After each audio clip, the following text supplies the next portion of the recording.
transition. Hi, I'm Manasi, the founding partner of Narrate India. At Narrate India, we do a lot of workshops for teenagers, for parents, for working professionals, for young adults, CXO level members, and even medical professionals. You name any domain, and I would have worked with one of the top brand, organization, or a CXO level member in that domain. Well, here is something that I have observed. Today, we're going to talk about a topic that has never been addressed. That is something that is considered contradictory. We've been speaking to people in the millennial generation, and they speak about how they feared making decisions, right? It was either, parental, societal, peer pressure, sometimes social media. And today they talk about how the next generation is making decisions with freedom. So much more freedom that they are able to do whatever they want to do. Well, we also speak to the teenagers, the young adults, and they are plagued by the kind of choices they have. Well, I want to talk about a couple of examples here before I talk and dwell into the topic itself, which is fear of freedom. This will be the first time that anybody is talking about freedom and fear coming together. Let's start this. Well, I want to talk about this young girl who's about 17 years old, Miss Ria. In the workshop for videography, she came in, she swooped in as a participant, and bam, she had a phone, she would shoot, she would use AI tools, edit it, and give it to us in minutes. Young lady, very passionate, did everything like that. She said, I want to take this as my career. Videography is great. It brings out my imagination. I was very happy for her. 3 months later, she had written her exams. She came back with sweet boxes. She said, ma'am, I got across. I said, lovely, congratulations. Where did you get into? She said, I got into engineering. I was like, congratulations. I thought you wanted to take up a career in videography. She's like, of course, that I will do. So I said, how come engineering? She's like, engineering is, what everybody does. They study, right? So I got into engineering. I said, okay, congratulations. Even though I did not understand, because she had the freedom to choose. She did not have parental pressure because I kept in touch with her parents and they were more than happy to support her in anything that she wanted. I don't know why, but she chose engineering. Well, there's another lady who had come to us for communication etiquettes workshops all the way from Pune. Sunanda was absolutely brilliant. She anchored a lot of events, amazing hold over communication, and she had just come to learn on leadership communication, the intonation, the tonality part of it. She had hosted birthdays, anniversaries, corporate events, and beautifully, she had done it all. We said, why are you not taking this up as a career? And she was like, I don't know. I said, what is stopping you? Oh no, my husband keeps traveling. It's good for somebody to stay at home. Well, the husband was also a participant in the workshop, and he said, please ask her to take this as a career. Well, when we just started talking, we realized it was the conditioning, right? She just wouldn't budge. It's that conditioning of, this is how it needs to be. I have to stay at home. She was a postgraduate, by the way. Then we thought, is it just the immaturity of Ria that, she's not making this decision? Or is it just women in India who've been conditioned to think in a certain way? Well, no, not at all. Because I've had examples. There is one by name Siddhartha, who's about 27 years old, again had come for a communication etiquettes workshop. And he had a startup, did brilliant in that, sold it, got enough money, is now working for an IT firm. Has 2 kids at 27. He's done it all, right? Beautiful kids, about 4 years old and 2 years old, right? He wants to take off so that he can spend some time with his children. Well, his wife was also a part of the workshop, and She's been telling that, for a year that, he should be doing this because she is well placed. She's doing really well in her career and everything is going fine. So she's more than happy to say, I'm happy to support you if needed, right? If you really need any support at all. But if you want to stay at home and be a part of the family and, be spending time with the kids, you should. It's been 2.5 years now. Siddharth is 29, 30 now. He still has not been able to do it. Why? When I ask him why, he says, no, I don't. I don't know what it is. Well, this is not the case with just men, women, students, working professionals, stay at home mothers, homemakers. I see this to be a pattern in everybody. So today, I want to talk about how the decisions that are being made today is not just out of fear, it's not just out of anxiety, it's not even peer pressure, it's not parents, it is not society. So what is this? This is what we call as the internalized discomfort with making free and independent choices, especially when you already have a choice. It's the internalized discomfort. Well, what exactly is this? Let's find out why this is happening. We have been handed a couple of templates, right, from the time we were small.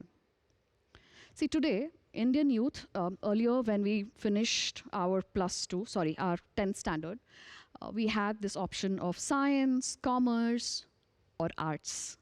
Today, we have so many other options. But is the Indian youth happy about it? No. No, because they are plagued by, that decision making of so many choices. They're like, we are so confused, ma'am, what to take, what not to take. We don't know. There are so many choices. Well, the other one I was talking about is the hand-me-down templates. Templates handed down by the parents, by the society, by peers, right? Well, we have inherited two things. One is the opportunity. The other one is the conditioning. When the two of them clash, do you know what often wins? Conditioning. Always, almost always. Well, here are some very simple tips to get out of this conditioning. The first thing is the shift from permission to ownership. The idea is to make your own decisions and own it and be accountable for it, right? And this doesn't have to be big decisions. Let's start with some very simple chores, simple ones, micro decisions. Every day you make small decisions, micro decisions. That micro confidence that you get when you finish the chore or you're able to reach your destination, you've made a decision, you're accountable for it. That will start giving you the kind of confidence that you need. Also, it's time to move from what should I do to what matters to me. It's extremely important that we understand this is what matters to me the most. It's not about what should I do. What did somebody else tell me to do? What does everybody else do? What's the society doing? What's the parents doing? It's never about that. Also, let's remember that decision making is not a risk. When that 5-year-old, 3-year-old child, 10-year-old child is making a decision, okay, and the parents are right there saying that, are you sure you want to do this? Because nobody has ever done that, right? Don't eat chocolates, don't eat ice creams. Why? Right? When the child says, no, I want to eat it, right? You give them a choice and then make them accountable for it. It has to start from the time they're 3, 5, 10 years old, 8 years old. It can't be overnight. So decision making is not a risk. Let us please enable our children and people around us that decision making is not a risk. Decision making is actually a skill that needs to be practiced and learnt. Now, we made this small concept, we introduced this concept of decision making and problem solving at Narrate India workshops, and we had some lovely outcome. Just like how I gave you examples before this, let me give you examples what happens after this. Now, there was this girl called Sunaina, Rajasthani. She was my student. She called up and she said, ma'am, my parents want me to get married. I said, good luck. She said, no, I want to do things beyond that. I said, what do you want to do? She's like, I'm very good at mehendi. She was a mehendi artist. She said, how can you help? We sat down together and this lovely world of social media, she started putting up her designs on social media. This was years ago. And about a couple of months ago, she called me. She said, "Ma'am, I've got a team of 5 people, and all of us have been invited to a wedding all the way in Delhi. They're paying us for everything, and we are staying at a lavish hotel for 5 days. Thank you so much for doing this." I loved the fulfillment she had in her voice. Oh, she's married, has 2 lovely children. It's just that, she chose what matters to her. It's not about not doing something that the society has given you. It's about also understanding what matters to you. This is not just one example. There's also Akash, who loves driving. He was in my journalism and media class, okay, final year graduation. "Ma'am, I love driving." I said, "What are you doing in a journalism and media class?" He said, "Ma'am, I couldn't get across to engineering. I didn't want to do medicine, and this was the next best thing." I smiled. Well, we sat together to find out how we could help him, what can matter to him, right? And when this happened, today, after almost 4 years, he has got a company of his own that owns luxury cars. He drives people all around India.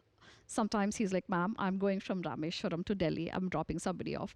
I'm going from Bangalore to Kolkata." He's very happy about it. What enabled him to do it? Social media. That's what he learned in the media and journalism class, right? Some beautiful stories. Not just this. There are a couple of doctors who came down all the way. They wanted to learn communication etiquettes, patient, caregivers, their own, department colleagues, external department colleagues. What can be learned, and how do we ensure that we position ourselves really well? So we did a confidence building workshop for them, but we also introduced that, not having the fear of freedom of making a choice.